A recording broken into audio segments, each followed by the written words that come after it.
Hi, hello. Welcome back to my tiny little nook of the internet. Thank you so much for being here. Today's vlog is going to be chaotic and twirly, but when is it not? So we're just going to start diving right into recent reads, DNFs, and current reads. So we're going to talk about the book that I did not finish first because I'm not going to have that much to say about it. It really wasn't fun for me. I have it on my Kindle, ready to go, waiting for the screen to pop up. Gideon the Ninth. Okay, Gideon the Ninth, recent DNF. To the point that I just donated my physical copy of the book to a used bookstore because I didn't want it clogging up my library. I donated Gideon the Ninth, Den of Vipers, God of the Woods. Those three have no business being on my shelf, as anyone knows who may have watched my previous videos. God of the Woods deserves nothing. That's all I'm going to say about that. It was horrible. It was horrible. I hated that book. And then Gideon the Ninth, I cannot describe to you how boring this book was. I had such high hopes for it. The first couple chapters, I was in. I was having a grand old time. I was having like, oh, this is super cool. This world where like they have necromancy involved. And I was so excited to see the necromancy. And that barely happened. So the whole, quite literally the catchphrase on the front of the book by Charles Stross, don't think he actually read the book. Because the quote says, lesbian necromancers explore a haunted Gothic palace in space. Okay, that imagery, two lesbian necromancers, let's just break that sentence down. Two lesbian necromancers. Okay, lesbian in the manner of Gideon the Ninth having the same personality type as Wade Wilson, aka Deadpool. In the manner that she enjoys some girly comics, that she some girly books that she reads, quite literally referenced like once in the book. She makes offhanded comments here and there about a woman being attractive. That's about as lesbian as Gideon the Ninth gets. Okay, she's very, she's just a soldier. And then that's another thing too. Two lesbian necromancers in space. Okay. Gideon the Ninth is not a necromancer. She does not perform necromancy. She is a cavalier. She's a warrior who's fighting for her freedom. So immediately, false advertising. Okay? A haunted Gothic palace in space. That leads me to believe, if I just close my eyes and use my imagination, I'm thinking haunted space mansion, actually in space. Just like some sort of ship, perhaps, that it looks like a haunted Gothic palace in space. No, they're on another planet, so they're about as much in space as I am right now. So they go to another planet, and just, it's so boring, my guy. It's so boring. I've never had to reference a dictionary more in my life. I had to switch from the physical copy that I had to the Kindle because I felt like a dumbass. I was like, oh wow, I'm just actually not smart enough. And here's for example, the sentence that just made me stop reading the book. This is 55% of the way in the book. And it was just the straw that broke the camel's back. Harrowhark said, in the exact sepulchral tones of martial crux, death first to vultures and scavengers. I'm not smart enough, my guy. It feels like the author of this book wrote out a shitty first draft, and then for every basic word that could possibly be used for, I don't know, whisper, just any normal standard word that could be used to describe how something happens, she's like, let's thesaurus this and English 2.0 it. So there's a lot of medical references. I'm pulling up I had to start documenting every single word I didn't understand because I was like, I got to keep track of this. I'm an intelligent person. I'm a reader. I'm about to throw this Kindle through the friggin' window. Hold on. It's not doing anything that I want it to do right now. So we're just gonna, can you just not, I genuinely can't tell you how many words I had to look up because I only started documenting the words that I didn't understand on a page 102.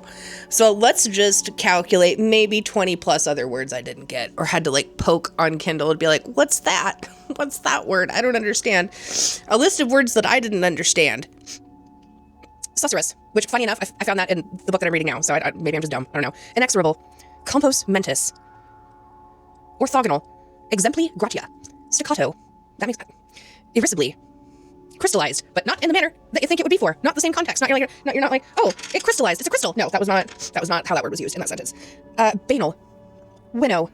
Strictures. Avulsion. Plinth. Coterminous. Yeah. Senescence. Non-plustinous. Deliquess. Deliquess. Chastened, but not in the manner that you think it was for. Collating. Prig. Psychometry. Soporific. Moldering. Glurking. Verdigris. Maladjusted. Singlet. Concert, but not in the way that is normally used. Here's a sentence I just didn't like. Only Coronabeth disdained fingering a bunch of smuts and crumblings. What does that even mean? Mens rea. Curdled. Babble. So again, apparently not intelligent enough to read this book because there's French, Latin, bunch of medical terminology, and there's there's 9 houses, and there's necromancer and cavalier to each house.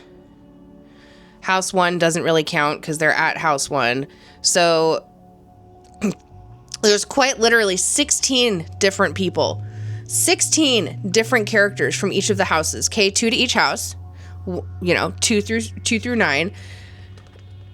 So when I tell you those were just little gray blobs, they were not the only ones that were discernible. Were the really hot ones. That was it. Everyone else was completely interchangeable. And the fun thing that I found out about this book is that they didn't just have names. No, they were referred to by their house.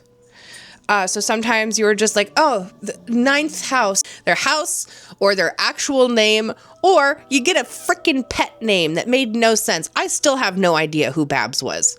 I don't know. Maybe Nefarious. I don't know. But I got tired of keeping track of who was who. I got tired of not quite understanding how all of the houses were different. They all seemed exactly the same in my humble opinion. I still couldn't tell you. I just know that the 9th house is like the crypt. I guess it's like the final destination where all the bodies go. I don't even know. But here's the premise. They go to this giant castle on a planet, not in space. I mean, technically they are. But they're on a planet in space. It's a decrepit mansion, and they're looking for keys. It's some sort of competition, I think.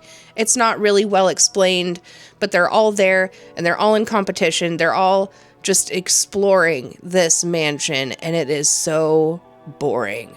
I've never been more bored in my life exploring a haunted mansion in space, okay? I stopped reading at 55% because I just didn't care. I don't read the dictionary for fun. Okay, so immediately, like, you got an idea of how many words I had to look through. Didn't want to do it anymore. So I was like, you know what? We're done. Gideon the 9th, we're done. I actually don't care. And then I went and spoiled myself because I was like, I'm fine missing out. I'm fine with it. I don't want to spend another 250 pages going over detailed fight scenes.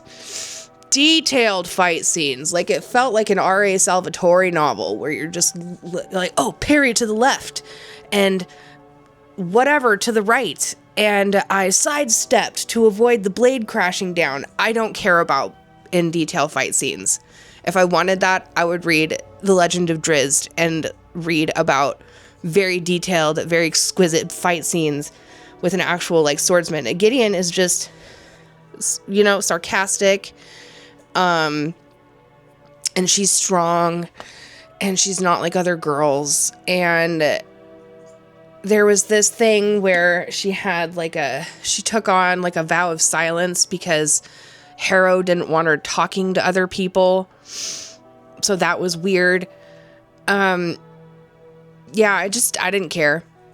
I'm fine missing out on that book. Totally fine missing out. Don't even care about it. And when I got to the end, I was like, oh, so glad I didn't finish that book. So, moving forward, pardon my eyes if they get red. We have allergies, so you might see me go up my eye a little bit. I apologize. So thoroughly did not enjoy Gideon the Ninth. That was on my TBR, and it is no longer in my possession. Hopefully I'll get at least, I don't know, $5 back for that book, because I wasn't gonna spend the effort to do it on Pango, to try and sell it on Pango, because honestly I don't think I would get anything back for it. So moving on, Gideon the Ninth DNF at 55%. Didn't care at all. Totally fine missing out. Let's talk about my very first Grady Hendrix. Oh my God. This book made me feel rage. This book made me feel confused. This book made me very grateful to be in a happy, healthy relationship.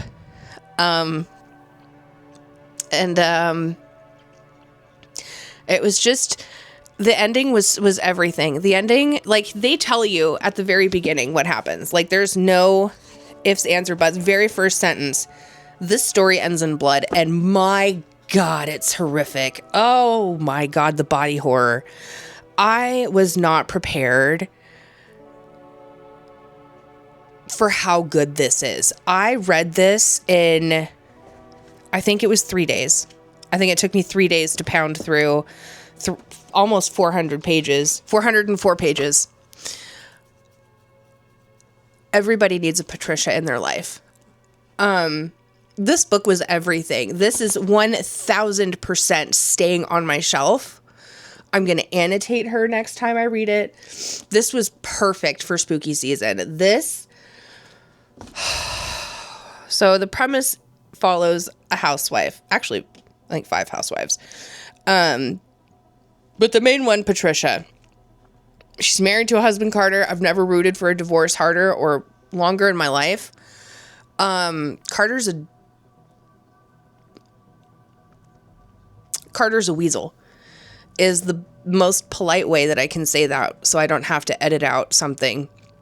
Carter's a weasel, and her 2 children are just teenagers, but someone moves into town, into the new neighborhood. His name is James Harris. Charming man, handsome man, mysterious man who's got a lot of money. Okay. One night, Patricia's out and about, and something weird happens in her front yard. Something weird. She gets attacked. She gets attacked by a creature that used to be her neighbor, and then she goes over to her neighbor's house because her nephew, I guess her grandnephew, I don't know, was over there taking care of her while she was sick. And she meets this beguiling James Harris, and her southern manners kick in, and she helps him. She helps him out. He ain't got no ID. He ain't got no bank account. He just trying to settle into this new little oasis he found in the middle of butt crack nowhere. And Patricia does the southern thing. You know, southern manners really, God, they were built into her. So she is the perfect housewife, if you could imagine it. She gets stuff done. She's very efficient with her time. She knows exactly what to do. She helps him, but then she starts getting a little nagging feeling. She starts looking into some missing children, and starts diving into this whole, who the heck is this guy? And then some accusations are made, and things happen. And when I tell you, I don't even want to go too far into it because I don't want to ruin it. But she tries to fix it. It doesn't work out. It ends up going horrifically sideways to the point that she almost does something. She does do something to herself. And then it's just this whole journey of like self-discovery, friendship, vampires, a community of women coming together to take care of business. I've never cheered so hard for a person's death. The scream that I scrumped, like last couple chapters in, with glee, kicking my heels with it.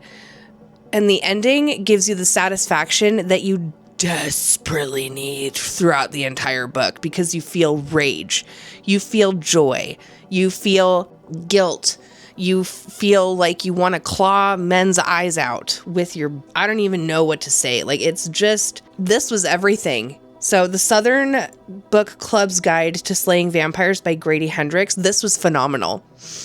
It was very well written. It was well thought out. There were at no points where I was like, this story just isn't making sense. Like, this is a work of art and will stay in my bookshelves for time in memoriam, because it's just the perfect spooky season book. Like, this was my very first Grady Hendrix, and it certainly will not be the last. I really want to read, I think it's like My Best Friend's Exorcism. It's got a really cool 80s themed cover on it, and I want to read it. So that completely made up for the book slump that Gideon the Ninth put me in. Like, I didn't want to read anything. I played video games for a couple days after Gideon the Ninth because I was just like, I don't know how to read. I'm too dumb. I don't know how to read. So then after that, as you could tell, my Kindle's been giving me some trouble lately, and I'm freaking over it. So I think I need to like restart it or do something to it. So we moved on, and I got my Libby hold for In the Veins of the Drowning. Lachlan, if you're watching, hey, thanks for the recommendation, girly. Also not prepared for how good this one is. It just hit the ground running in this book, let me tell you. It's about a siren, and it's definitely going at a pace that I don't normally read that often. Like, you kind of start in the thick of things, and she's trying to escape, and they're trying to get gone right now out of a situation that's not safe for anyone. And I read 23% of this book yesterday. Like, I started it and got I'm actually 27% of the way through this book now. It's phenomenal. Like, I smashed through a quarter of this book in a single afternoon. Very well written, making me feel things. I'm excited to see where it goes because it's very quickly paced. So yeah, so that's where I'm at. I did not realize that I would be talking for actually 20 minutes. I'm going to go ahead and edit this, and I will see you in the next one. I have some other vlogs in the works about like more like day in the life and things like that. I just, I don't know. I just took a break from editing. So this is just like a little hobby on the side for me. Not super serious, but I do still want to keep my my upload schedule consistent so YouTube doesn't think I'm messing around. So thank you so much for hanging out with me. I know that was a lot. So appreciate you being here. Like, comment, and subscribe. Tell me about your first Grady Hendrix book if you ever read one. And stay cool, guys. Stay cool. Have a good night. Okay, love you. Bye.